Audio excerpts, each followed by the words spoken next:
ನಮ್ ಬಾಸು ಅಂತ ಹುಚ್ಚ ಅಭಿಮಾನದಿಂದ ಇವತ್ತು ಮನೆ ಮಠ ಎಲ್ಲವನ್ನ ಬಿಟ್ಟು ಕಂಬಿಯನ್ನು ಎಣಿಸುವಂತಹ ಪರಿಸ್ಥಿತಿ ಕೆಲ ಆರೋಪಿಗಳಿಗೆ ಬಂದಿದೆ ಈ ಒಂದು ಕಿಡ್ನಾಪ್ ಅಂಡ್ ಮರ್ಡರ್ ಕೇಸ್ನಲ್ಲಿ. ಮಗದೊಂದು ಕಡೆ ಇಷ್ಟೆಲ್ಲ ಆದ್ಮೇಲೆ ದರ್ಶನ್ ಅವರಿಗೆಲ್ಲ ಒಂದ್ ಕಡೆ ಪಶ್ಚಾತ್ತಾಪ ಕಾಡ್ತಾ ಇದೆಯಾ ಅನ್ನೋ ಪ್ರಶ್ನೆ ಕೂಡ ಇದೆ.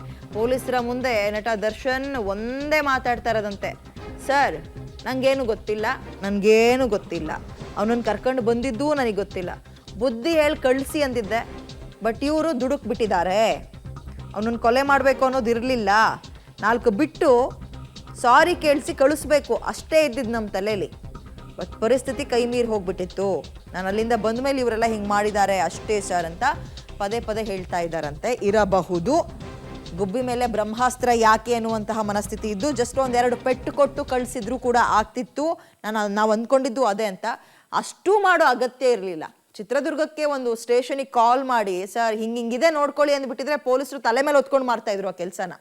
ದರ್ಶನ್ ಅವರೇ ಫೋನ್ ಮಾಡಿದ್ದಾರೆ ಅಂತ ಏನ್ ಕೇಳಿದ್ರು ಕೂಡ ನಂಗೆ ಗೊತ್ತಿಲ್ಲ, ರೇಣುಕಾ ಸ್ವಾಮಿ ಕೊಲೆ ಬಗ್ಗೆ ನಂಗೆ ಏನು ಗೊತ್ತಿಲ್ಲ ಅಂತ ಇದ್ದಾರಂತೆ ನಟ ದರ್ಶನ್.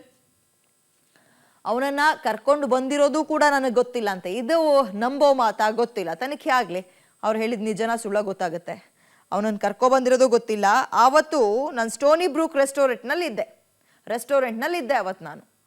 ಯಾವತ್ತು? ಸ್ಯಾಟರ್ಡೆ 9ನೇ ತಾರೀಕು. ಹುಡುಗರ ಜೊತೆ ಪಾರ್ಟಿ ಮಾಡಬೇಕಾದ್ರೆ ಪವನ್ ಅಲ್ಲಿಗೆ ಬಂದ. ನಾನು ರೆಸ್ಟೋರೆಂಟ್ನಲ್ಲಿ ಪಾರ್ಟಿ ಮೂಡ್ನಲ್ಲಿ ಇದ್ದೆ, ಎಣ್ಣೆ ಹಾಕ್ತಾ ಇದ್ದೆ.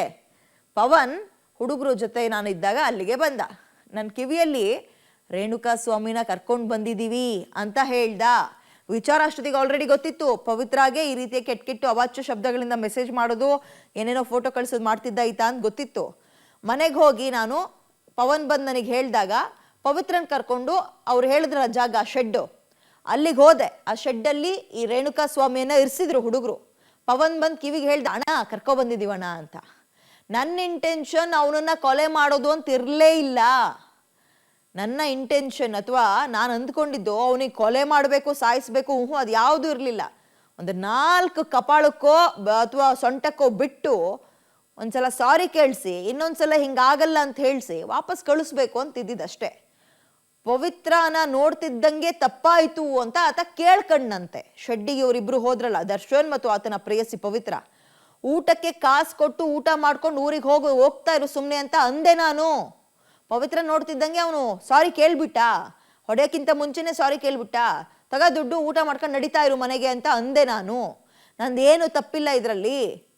ಅಲ್ಲಿಂದ ನಾನು ವಾಪಸ್ ಬಂದೆ, ಇವರೆಲ್ಲ ನಾನು ಬಂದ ಮೇಲೆ ಹಿಂಗೆ ಮಾಡಿ ನನ್ನ ತಲೆಗೆ ತಂದುಬಿಟ್ಟಿದ್ದಾರೆ ಸರ್ ಅಂತ ಆಪ್ತ ಅಧಿಕಾರಿಗಳ ಬಳಿ ಹೇಳ್ತಾ ಇದ್ದಾರಂತೆ.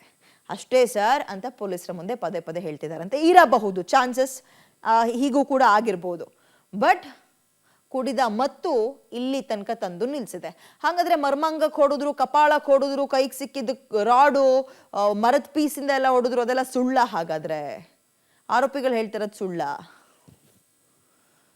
ಹೆಚ್ಚಿನ ಡೀಟೇಲ್ಸ್ ನಮ್ಮ ಪ್ರತಿನಿಧಿ ನರಸಿಂಹಮೂರ್ತಿ ನೀಡ್ತಾರೆ. ನರಸಿಂಹಮೂರ್ತಿ, ಸದ್ಯ ಎಲ್ಲೋ ಪಶ್ಚಾತ್ತಾಪದ ನುಡಿಗಳು ಆಡ್ತಾ ಇದ್ದಾರೆ. ಬಹುಶಃ ಇವ್ರು ಹೇಳ್ದಂಗೆ ಇರ್ಬೋದು, ಇವರ ಇಂಟೆನ್ಷನ್ ಆತನನ್ನ ಕೊಲೆ ಮಾಡೋದು ಆಗಿಲ್ದೇ ಇರ್ಬೋದು. ಬಟ್ ಈಗ ಮಾಡಿದುಣ್ಣೋ ಮಾರಯ್ಯ, ಮಾಡಿದಕ್ಕೆ ಪಶ್ಚಾತ್ತಾಪವನ್ನ ಅಥವಾ ಒಂದಷ್ಟು ರೂಲ್ಸ್ಗಳನ್ನು ಅನುಭವಿಸ್ಲೇಬೇಕಲ್ವಾ? ಡೀಟೇಲ್ಸ್ ಏನಿದೆ, ತನಿಖೆಗೆ ಯಾವ ರೀತಿಯಾಗಿ ರೆಸ್ಪಾನ್ಸ್ ಮಾಡ್ತಾ ಇದಾರಂತೆ ದರ್ಶನ್ ಅಂಡ್ ಟೀಮ್? ನಿಜ ವಿದ್ಯಾ, ಆರಂಭದಲ್ಲಿ ಇವರ ಇಂಟೆನ್ಷನ್ ಕೊಲೆ ಮಾಡೋದು ಇತ್ತೋ ಇಲ್ವೋ ಗೊತ್ತಿಲ್ಲ, ಆದ್ರೆ ಆತನಂತೂ ಕೊಲೆ ಮಾಡಿದ್ದಾರೆ, ಕರ್ತಂದಿದ್ದಾರೆ. ಅದಾದ ಬಳಿಕ ಆ ಶೆಡ್ ನಲ್ಲಿ ಇಟ್ಟು ಮನ್ಸೋಯಿತೆ ಹಲ್ಲೆ ನಡೆಸಿದ್ದಾರೆ. ಮಾರಣಾಂತಿಕವಾಗಿ ಆತನಿಗೆ ಹಲ್ಲೆಯನ್ನ ನಡೆಸಿ ಕೊಲೆಯನ್ನ ಮಾಡಿದ್ದಾರೆ. ಇಲ್ಲಿ ಪೊಲೀಸರ ಮುಂದೆ ದರ್ಶನ್ ಸ್ಟೇಟ್ಮೆಂಟ್ ಏನು ಅಂತ ಹೇಳಿ ನೋಡಿದಂತಹ ಸಂದರ್ಭದಲ್ಲಿ, ನಾನು RR ನಗರದ ಸ್ಟೋನಿ ಬ್ರೂಕ್ಸ್ ನಲ್ಲಿ ಕುಡಿತಾ ಕುಳಿತಿದ್ದೆ, ನಾನು ಪಾರ್ಟಿಯನ್ನ ಮಾಡ್ತಿದ್ದೆ, ಆತನನ್ನ ಕರ್ತಂದಿರೋದು ಕೂಡ ನನಗೆ ಗೊತ್ತಿರ್ಲಿಲ್ಲ. ನನ್ನ ಕಿವಿಯಲ್ಲಿ ಪವನ್ ಬಂದು ಹೀಗೆ ಕರ್ತಂದಿದೀವಿ ಅನ್ನೋ ನಿಟ್ಟಿನಲ್ಲಿ ಹೇಳಿಕೆಯನ್ನ ಹೇಳ್ದ.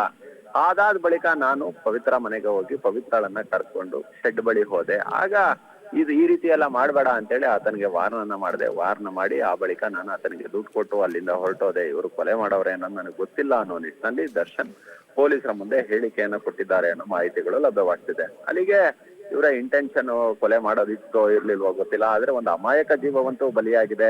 ಇದು ರೀತಿ ನೀತಿ ಅಲ್ಲ. ಯಾಕಂತ ಹೇಳಿದ್ರೆ ರೇಣುಕಾ ಸ್ವಾಮಿ ಆತ ತಪ್ಪು ಮಾಡಿದ್ದೆ ಆದಲ್ಲಿ ಇವರೇ ಮುಂದೆ ನಿಂತು ಪವಿತ್ರ ಗೌಡ ಕೈಲಿ ಒಂದು ಕಂಪ್ಲೇಂಟ್ ಅನ್ನ ಕೊಡ್ತಿದ್ರೆ ಕಾನೂನಿತ್ತು ಕ್ರಮ ಕೈಗೊಳ್ಳೋದು, ಆತನನ್ನ ಅರೆಸ್ಟ್ ಮಾಡಿ ಜೈಲಿಗೆ ಕಳಿಸಿರೋದು. ಆದ್ರೆ ಜೀವ ತೆಗೆಯೋದಕ್ಕೆ ನೀವ್ಯಾರು?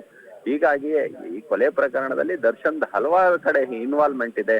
ಸತ್ ಬಳಿಕ ಶವವನ್ನ ಸಾಗಿಸೋದ್ರಿಂದ ಇರ್ಬೋದು, ಅದನ್ನ ಕರ್ತೋದ್ರಿಂದ ಇರ್ಬೋದು, ಎಲ್ಲಾ ಕಡೆ ಇನ್ವಾಲ್ವ್ಮೆಂಟ್ ಇರೋದ್ರಿಂದನೇ ಸಾಕ್ಷಿಗಳನ್ನ ಕಲೆ ಹಾಕಿ ಅರೆಸ್ಟ್ ಮಾಡಿದ್ದಾರೆ. ಇದೀಗ ಐದನೇ ದಿನ ಇವತ್ತು ಇವರ ವಿಚಾರಣೆ ನಡೀತಿದೆ. ಬಹುತೇಕ ಇವತ್ತು ಇವ್ರನ್ನ ನ್ಯಾಯಾಲಯದ ಮುಂದೆ ಹಾಜರುಪಡಿಸಿ ಆ ಬಳಿಕ ಜೈಲಿಗೆ ಬಿಡ್ತಕ್ಕಂಥ ಸಾಧ್ಯತೆ ಇದೆ.